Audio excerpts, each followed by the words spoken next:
Tidak, kita nggak perlu permisi sama setan. Assalamualaikum kita langsung aja doa kepada Allah ini singgah di satu tempat, singgah di satu tempat. Bismillah, a'udzu bikalimatillahi tammati min syarri ma khalaq. Bismillahilladzi la yadurru ma'asmihi syai'un fil ardi wa la fis samai wa huwas samiul alim. Itu aja yang kita baca karena pemiliknya adalah Allah. Maka mohon perlindungannya pada Allah, minta izinnya sama Allah.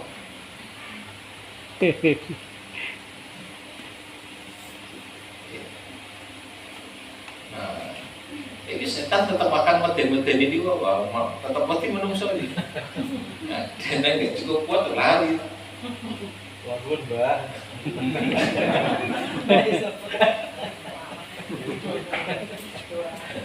Tapi imajinasi goib itu anu Pak, saya merasakan hanya orang-orang muslim ya Pak yang merasa perlu sekali. Sementara kalau orang-orang Nasrani itu bebas itu. Iya, nggak akan digoda gitu kan. Jadi orang-orang muslim sendiri merasa ada rasa itu imajinasi adanya goib itu. Karena orang kafir mau digoda apa nih udah kafir Pak. Pancane bisa dipancane.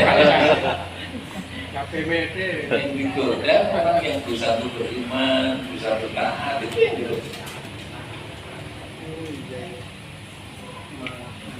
Ini Amerika rano, ini Dracula.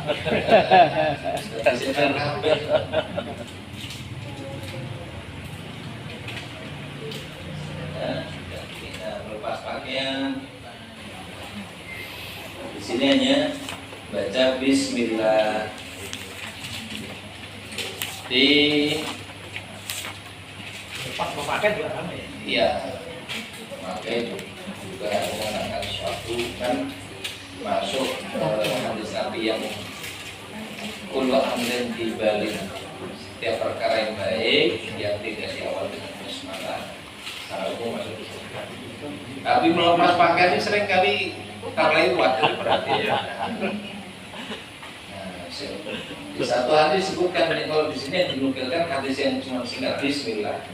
Di hadis yang lain kalimatnya Bismillahilladzi la ilaha illa huwa baru dilepas. Bismillahilladzi la ilaha illa huwa.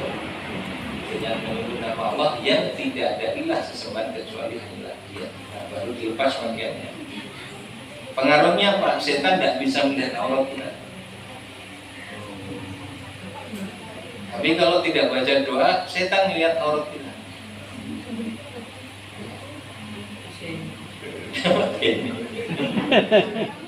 Banyak lain. Kalau buka bajunya di kamar mandi. Ya sebelum masuk kamar mandi doa. Alhamdulillah, a'udzubillahi minal khubuthi wal khaba'ith. Wa berlindung pada Allah dari setan laki-laki, setan perempuan.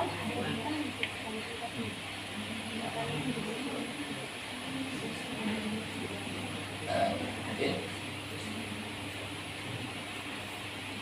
Tapi ada jin yang nggak pakai celana karena celana jinnya dipakai orang. Cinta itu pakai orang.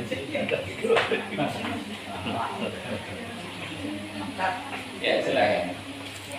Itu kan kalau apa misalnya sampah ada di dalam rumah, Iya. beresinannya, itu tempat yang bersih. Iya. Terus kalau misalnya memakai panas di apa buang air, Iya, atau buang air. juga jangan panas, gitu kan. Itu kan berarti kita ibaratnya apa? Partisipasi sama itu kan, maksudnya apa itu? Saya hormati kayak gitu kan. Saya sering kalau perjalanan keluar itu melewati yang petang-petang gitu kan, nyetir gitu, di lampu, di pason gitu kan. Itu bukan untuk takut sama setannya, tapi takut ada anak tapi menjadi makanya kan itu kan apa kalau ada yang muslim ada enggak, nah itu gimana hukumnya tadi?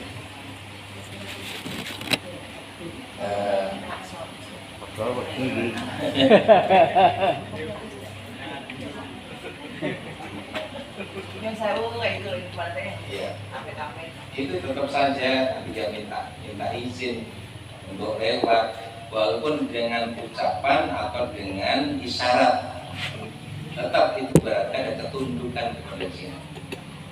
Ya, cukup bagi kita doa zikir pada Allah. Ya. Nah, kemudian dari bilang buang air panas di tempat pembuangan air dan sebagainya, katanya tempatnya jin. Yang sempat saya baca itu sumbernya dari satu buku yang diterjemahkan dialog dengan jin muslim. Dulu itu buku itu laris terjemahkan di kita itu, padahal di tempat asal penulis tidak terlalu laku. Kemudian yang di Indonesia laku banget. Nah itu beberapa itu dasar hadisnya tidak cukup bisa dipertanggungjawabkan. Sehingga orang jadi takut buang air panas di tempat ya lubang-lubang saja. Cukup bagi kita itu yang menyebut nama Allah, mau melakukan apapun, berlindung pada Allah kalau ada sesuatu yang kita takutkan, kita khawatirkan. Ini bagian dari upaya menjaga akidah.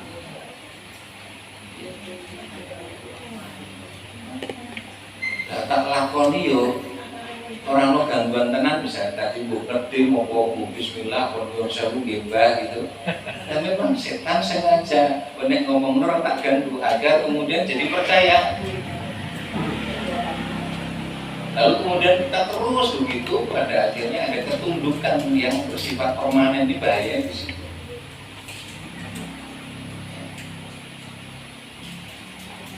Kalau diancam oleh Allah ora takut yang dibedani kali takut di Allah Akbar kita di mana?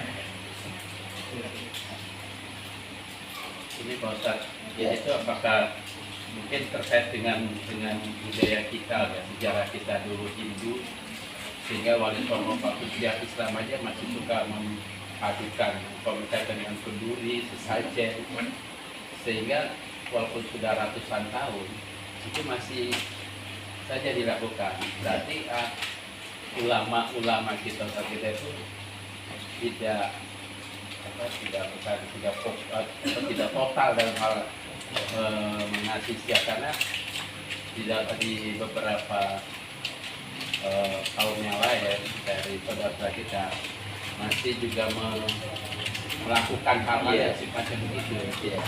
Nah, kalau kita totalitas melakukan itu juga adalah pertentangan kaitan dengan yang sudah di luar kayak saja yang mungkin gambarannya banyak lah, karena masih memakai mengadopsi cara-cara Hindu itu berkaitan dengan perayaan-perayaan, peringatan-peringatan, lalu kirim-kirim itu. Itu nanti tinjauannya beberapa hal. Satu aspek hukum ya, dan akidah. Dua aspek dakwah. Ya. Secara hukum dan akidah harus jelas dan tegas. Ini syirik, ini tauhid, ini benar, ini salah, ini halal, ini haram. Itu harus jelas tegas. Tetapi dakwah itu memperhatikan proses, terlebih persoalan keyakinan. Bisa jadi bahkan besar kemungkinan memang ada pengaruh dari keyakinan, kepercayaan yang lain, Hindu, Buddha dan sebagainya. Bisa jadi ya. Justru karena ini persoalan kepercayaan, keyakinan, maka mengubahnya tidak mudah. Ya. Walaupun secara tegas harus diubah, diperbaiki, iya. Tapi kalau yang sudah kena itu aspek keyakinannya, niku lingkuannya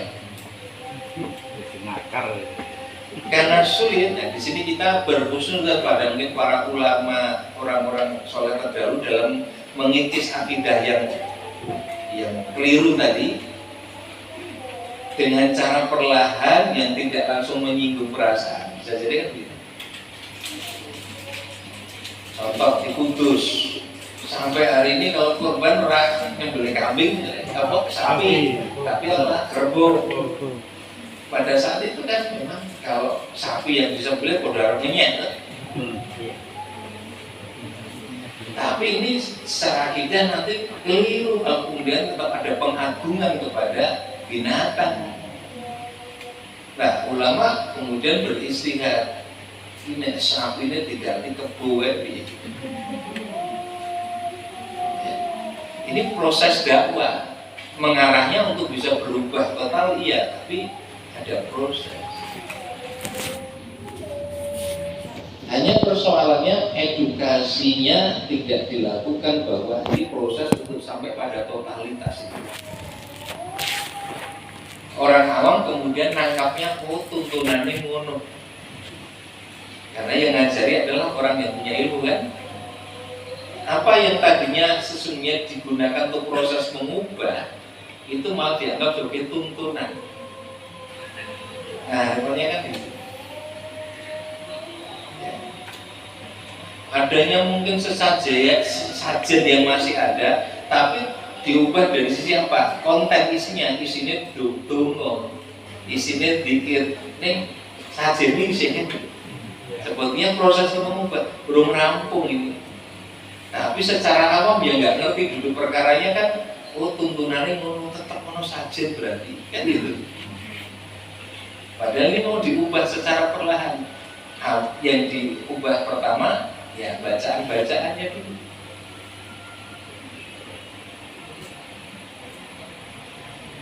Yang muncul kemudian selain aspek kesyirikan ada aspek kebid'ahan kalau itu dalam bentuk ritual peribadatan.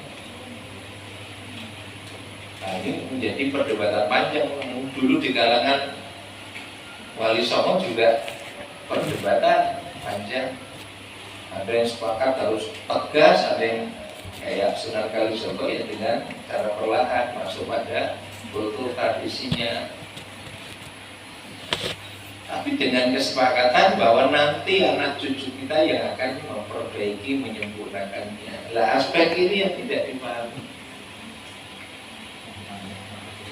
Dan ini hanya bisa betul-betul dilaksanakan nek gelem sinau, gelem ngaji itu masalah. Repotnya di masyarakat kita pengajian. Kemudian yang dipakai ya sing umum, sing wis-wis, sing diajari mbah-mbah.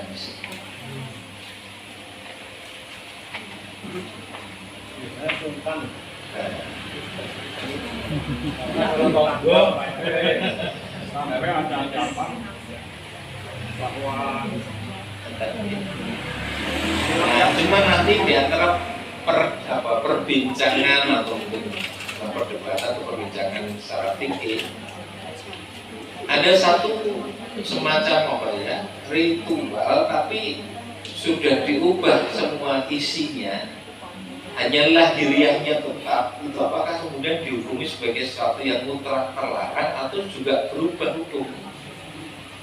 Contohnya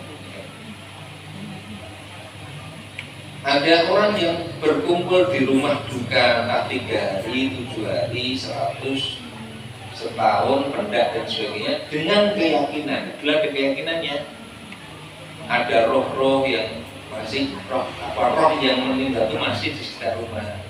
7 hari semakin jauh kata lagi. Kalau keyakinan ini sudah dihilangkan, terus kemudian ritualnya itu sudah diisi dengan doa, zikir, baca Quran. Nah, pertanyaan fikihnya yang seperti ini tetap dilarang atau boleh karena sudah isinya wis owah. Ibaratnya wadai tetap ning isine sudah berubah, apakah juga dihukumi sama? Nah, itu ada ya, maka di situ ada perdebatan. Yo nek isine wis gitu yo ora iso dihukumi kaya sadurunge. Botol tadi botol minuman keras apa mereknya apa? Saya tahu.